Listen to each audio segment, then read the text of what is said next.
The boss Rick Ross has over 11 studio albums, multiple Grammy noms, owns several businesses, and has been credited with putting Florida rap back on the map. But his success has come with some of the most problematic conflicts in rap history. To narrow the drama down, this is a story about respect and authenticity, and how the fight between the two has led to one conflict that has swarmed media for over 20 years. To begin, we have to start with Rick Ross. Wait, no, not that Rick Ross. I mean the real Freeway Ricky Ross, who established a drug empire in Los Angeles that sentenced him to life in prison and an ultimate appeal that led to his release in 2009. Man, we want to know where you get that name from, man, and are you aware that it's, it's a big drug dealer from out here? Where did you get the name from, though? Most definitely. I got on the name like 10 years ago when it wasn't about that. It was about what I was going to turn it into. You know what I'm saying? And that's what it is. Shout out to dude, whatever he doing, but I don't know. What is it like having a dude running around out there with your name? Like, if there was a rapper out there named Joe Rogan, I'd be like, what the fuck? I mean, it's crazy, you know, like, how would you take my name and not have the decency to ask me first of all? You should have asked, but then never pay homage. You know, he won't even admit that he stole the name. He tells people that he invented the name. Like, how the fuck do you invent this name? Well, it's so crazy. In 2010, he sued Ross for $10 million for using his name, and in 2013, a state appeals court ruled in favor of Rick Ross, the rapper, on First Amendment grounds. Watching in the background around this time was his Def Jam partner, Young Jeezy, who wasn't too fond of Rick Ross claiming street cred through his name and his hit song BMF, Blowing Money Fast. Rick Ross starts the song off by saying, "I think I'm Big Meech." And then he continues on with lyrics like, "Self-made, you just affiliated. I built it ground up. You bought it renovated." Hearing lyrics like this mixed up with BMF, of course, rubbed Jeezy the wrong way. For those who don't know, Jeezy and Big Meech go way back. With Ross's reputation of taking street cred without recognition, as he did with Freeway Rick, Jeezy didn't like seeing Ross do the same with Big Meech, who helped build Jeezy's career by paying DJs to play his music at strip clubs. Jeezy wanted to remind the world that in real life and in rap, he was a part of the true BMF by releasing the song The Real BMF with a very interesting intro. Speaking on our relationship, homies, they need to squash that, man. You know what I'm saying? They don't know what they're talking about. You know what I'm saying? Because I don't know who they is, all these phonies is running around. But you will be checked about misrepresentation. Even though Jeezy's mixtape host DJ Folk denied that the song The Real BMF had any diss towards Rick Ross, the streets already decided, and Ross responded. Did you take Young Jeezy making a song called The Real BMF as a shot towards you? No, I didn't. You know, I think Jeezy, you know, he got my number. He know where I'm at. Uh-huh. You know what I'm saying? And we blowing money fast over here. Okay. Shortly after, Jeezy was filmed walking through the streets of Miami with his crew, taunting Ross. Yo, how you feel about the Rick Ross thing, man? You know, what it is. What is it? What is it, Jeezy? Where your favorite rapper at? I don't see that nigga. What's the world I'm in the streets, nigga. Look behind me.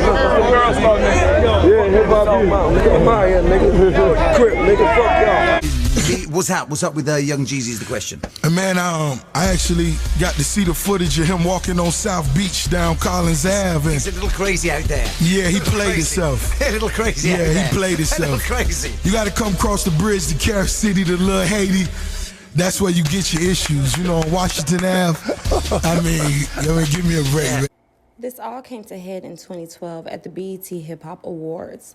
Both entourages got involved into a fight that started backstage but migrated to the parking lot. I went there, got on with Wiz. It was cool. Yes, sir. You know, we did our thing. So in the hallway, you know, we walking out, whatever. So me and him had never really seen each other, you know, face to face for real. Mm-hmm. And, you know, I just felt like, you know, he spoke, I spoke, and that was basically it. But at the end of the day, it's been going on for a while, so I just felt like if it was to be handled, it should have been handled there. Right. You know, we was gonna get past it or keep moving. You know what I mean? So in my words, I just feel like a lot of these cats are actors, rappers, and I'm Jeezy. You know what I'm saying? And they can never be me. And that's it. Ironically, 4 years prior, at the 2008 BET Awards, an intense battle began. You all know about 50 and Ross by now, but I'm gonna allow them to tell you how it began. The clear blue sky to me. I didn't know what the fuck the nigga was talking about when I heard it. And then what he said was so whack that I didn't even know if the nigga was meant it or he was like, you know what I mean? Some sideways shit. So anyway, she asked him where it came from. And he said from the BET Awards. 50 Cent. Now, I was trying to figure out, I had all kinds of theories on where these problems started from. He a nigga that I actually seen at the BET Awards, and I had different intentions for him. And when I went backstage and I bumped into him, he made an expression on his face that kind of disappointed me being a real nigga. All right, so it's all because of an expression on his face? Like, what kind of expression? It's deeper than rap, baby. It's deeper than rap, but that's, you know, that was just one of the things that you know, like when I finally got the opportunity to bump into him, I actually intended on having words with him. Mm-hmm. But he kind of disappointed me, so, you know, he kept it moving. You know what I mean? So it's all love, you know? Now, I ain't never had a conversation with these niggas. I don't know these niggas. I know your name. I seen your video. Other than that, we ain't got no business together. We ain't got no reason to even be talking to each other, right? So niggas think that it's an opportunity to create energy that I won't stop. There's nobody in control of me. Like, I do what I want to do. I'm deciding to fuck your life up. Rick Ross, I'm gonna fuck your life up. For fun. Oh, and only if Ross knew that this would spark a series of exposures, from Rick Ross being a correctional officer. Officer Ricky! God damn it, you ain't even showed me a badge before we start shooting. You have to identify yourself as a police officer. I need legal representation. Leading to Rick Ross exposing that 50 Cent possibly burnt down his home that his baby mother and son lived in spite during an intense custody battle.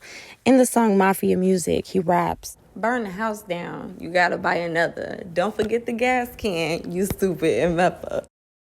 Leading to 50 Cent using both of Rick Ross's baby mothers against him, one doubling down on him being a correctional officer, and resulting in the other filing a $5 million revenge porn lawsuit against 50 that led him to file for bankruptcy.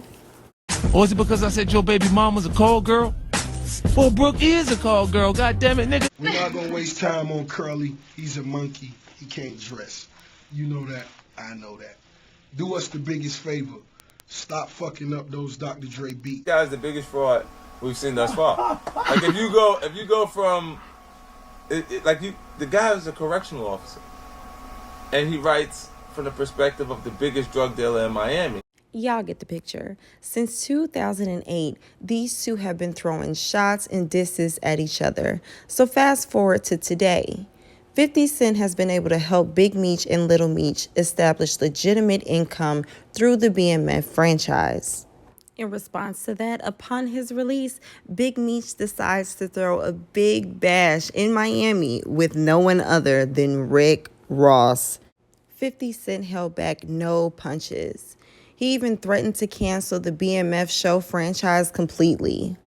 And now, with Big Meech's Welcome Home Legacy concert bash in Miami being canceled suddenly, I can't help but think, what is going on here? Could this be 50's doing? Is Big Meech deciding to back out on this event to help out his own son and to continue the franchise? Do you think that BMF could be the reason why Rick Ross and 50 Cent finally settle their beefs? Or do you see no end in sight? Let me know down in the comments.